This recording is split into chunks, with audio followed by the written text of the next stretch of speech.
వాయనంలో ఇచ్చే శనగలు ఇవ్వడం వలన కానీ తీసుకోవడం వలన కానీ దోషం ఏమైనా వస్తుందా? ఈ ప్రశ్న అడిగినటువంటి ఆవిడ కూకట్పల్లి నుంచి మీనాకుమారి గారు. సాధారణంగా దానము అన్నప్పుడు పచ్చి శనగలు కానీ పచ్చి శనగపప్పు కానీ ఇస్తాం. నానబెట్టినవి మొలక వచ్చినవి కాదు. ఈ విధంగా మొలక వచ్చిన శనగలు ఇవ్వడం ద్వారా పుత్ర వృద్ధి కలుగుతుంది, సంతాన వృద్ధి కలుగుతుంది, పిల్లలు ఎదుగుదల చాలా బాగుంటుంది, తీసుకున్న వాళ్ళకి ఇచ్చిన వారికి కూడా.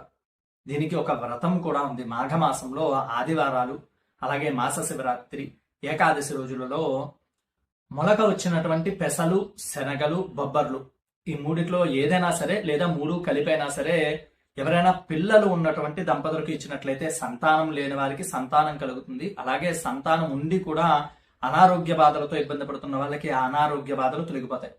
చాలా వృద్ధి కలుగుతుంది సంతానంలో. అందు గురించి అని చెప్పి నానబెట్టి మొలకలు వచ్చినటువంటివి ఇవ్వడం అనేటువంటిది ఆనవాయితీ వచ్చింది.